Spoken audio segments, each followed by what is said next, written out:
دستوری مدینە لە ساڵی یەکەمی کۆچی پێغەمبەر صلی الله عليه وسلم داینا واتە ساڵی 623 لەدایک بوون، ساڵی 623 میلادی. ئەلەو کاتە پێغەمبەری خوا صلی الله عليه وسلم دەستی کرد بە نووسینەوەی ئەو دستورە. بەڕاستی مەفخەرە و شانازیە بۆ ئیسلام و ئاینەکەی ئەو دستورە کە پێش 1400 ساڵ دانراوە بە شێوەیەکی زۆر جوان. خەڵکانێکی نەزان، خەڵکانێکی نەفام جاری وهەیە مسلمانیشن بەس بەداخەوە لە ئاینەکان تێنەگەیشتون وا تێگەن کە ئیسلام تەنها یاسای بیابانی هەیە وەکو خۆیان ئەڵێن، نازانن ئەم ئیسلامە یاسایەکی هەبوو لە کاتی خۆیان. پێغەمبەری خوا صلی الله عليه وسلم دستورێکی داناوە بۆ مەدینە شانازیە بۆ هەموو مرۆڤایەتی، نەک تەنها بۆ مسلمانان. دستوری مەدینە ناوی تریشی لێ نراوە. طبعا هەندێک لە زانایان پێی ئەڵێن معاهدە، هەندێک پێی ئەڵێن وەثیقە، هەندێک پێی ئەڵێن صەحیفە، بەس ئەوەی کە ڕاست بێ وشەی دستور بۆ ئەو نووسراوە جوانە. معاهدە زیاتر بینی دەوڵەت و دەرەوەی دەوڵەتە، پەیمان نامە، بەڵام دستور پەیوەندی بە ناوخۆی وڵاتەوە هەیە. ئەمەش زیاتر پەیوەندی بە ناوخۆی وڵاتەوە هەیە، بۆیە ناونانی بە دستور جوانترین وشەیە. ئیشی ئەم دستورە چی بوو کە پێغەمبەر صلی الله عليه وسلم داینا؟ ئیشی ئەوە بوو کە تەنظیمی حاڵوباری مەدینە بکە، مسلمانان لەگەڵ مسلمانانە و هەروەها مسلمانان لەگەڵ غەیرە مسلمانە.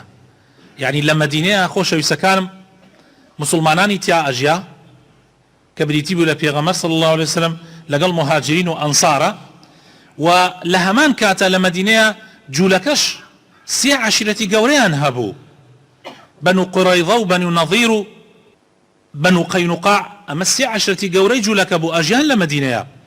لە هەمان کاتە خەڵکانێکی شەبوون لە مەدینەیە هێشتا لەسەر هیچ دینێک نەبوون، لەسەر بتپەرستی کۆن بوون. یعنی مەدینە پێکهاتەیەکی تێکەڵە بوو. ئەم دستورە بووە مای ئەوەی کەوا عیلاقات و پەیوەندیەکانی نێوانی مسلمانان لەگەڵ یەکا ڕێک بخە و هەروەها پەیوەندیەکانی مسلمانان لەگەڵ غەیری مسلمانانە و هەروەها غەیرە مسلمانانیش لە ناو یەکتریە. ئەم دستورە یان ئەم نووسراوە بریتی بوو لە 52 خاڵ، 52 خاڵ، 25 تایبەت بووە بە بینی مسلمانان و 27 بۆ بینی غەیری مسلمانان، یعنی مسلمانان لەگەڵ ئەوانە. ئێمە لە هەفتەکانی پێشوە ئاماژەمان بە خاڵێک کرد، وتمان هەر دەوڵەتێک کە دائەمەزرێ پێویستی بە سێ سوڵتەی سەرەکی هەیە، سێ دەسڵات: دەسڵاتی تەشریعی، دەسڵاتی تەنفیذی و دەسڵاتی عدلی. وتا سوڵتە یعنی دەسڵاتی تەشریعی وادات دانانی دستور و یاسا، یعنی ئەو خەڵکە لەسەر چی شریعەتێک، لەسەر چی یاسایەک عیلاقاتیان لەگەڵ یەکتریا دامەزرێنن، پەیوەندیەکانیان لەگەڵ یەکتریا دامەزرێنن. و هەروەها دەسڵاتی تەنفیذی، یعنی واتە جێبەجێکردن، حکوومەتێک هەبێ ئەو یاسایە ئەو دستور و قانونە جێبەجێ بکە. و هەروەها دەسڵاتی دادگاش هەبێ کەوا دادگا قانون، یعنی قانونێکە بێ، یاسایەکە بێ، محکەمەیەکە بێ کە ئەگەر خەڵک کێشەی هەبوو بگەڕێتەوە بۆ لای. ئەم سێ دەسڵاتە لە هەر دەوڵەتێکی پێشکەوتووە ئەبێ یعنی پەیوەندیان بە یەکەوە نەبێ. پەیوەندی یعنی قەسمان هیچ لایەکی سوڵتەی بەسەر هیچ لایەکانە بێ. هەر دەوڵەتێک ئەگەر حکوومەتەکەی زاڵ بێ بەسەر پەرلەمانەکە و بەسەر دادگاکەیە، ئیترەوە دەوڵەت نییە. و هەر کاتە ئەو کەسە کە حکوومەتەکە ئەبا بەڕێوە هەر ئەوە خاوەنی هەموو شتێکە و ئەو کاتە پێوترێت دەسڵاتێکی دیکتاتۆری و با ناوخۆشی نابێ، پەرلەمانی و هەر ناوێکی تری لە خۆی نابێ. یعنی سوڵتەیەکی لەو شێوازەیە. بەڵام ئەگەر سوڵتەکە بتەوێت سوڵتەیەکی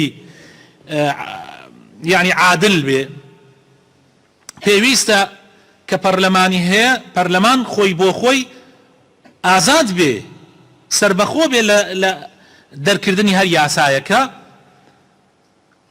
و لە چەسپاندنی هەر یاسایەکە. بە هەمان شێوە دادگاش دادگاش ابي فرقي بيني وكو بيغمر فرمي صلى الله عليه وسلم قوي وضعيف نكا يعني همو خلقي بكابراي دسلات داروا حتى اقاتا فقيرترين كس لولاتا لبرانبري ياساو دادگا يكسان بن لبرانبري دادگا وياسا يكسان بن ناكري بونمونا كابراي دسلات دار يان كركي يان كسو كاركي يا بنا مالكي لسروا ياسا بن وهرشي بكن بو خويان بيكن وخلقي فقير وهجارش ياساي بسرا جيبجي بكري پیغمبر صلى الله عليه وسلم فرمي امتكاني بيشي وبويت ياتشون انما اهلك من كان قبلكم كانوا اذا سرق فيهم الضعيف اقاموا عليه الحد حديثك هو هنا باشو بيشي شيتيا بس مهم معناه كي بلام اذا سرق فيهم القوي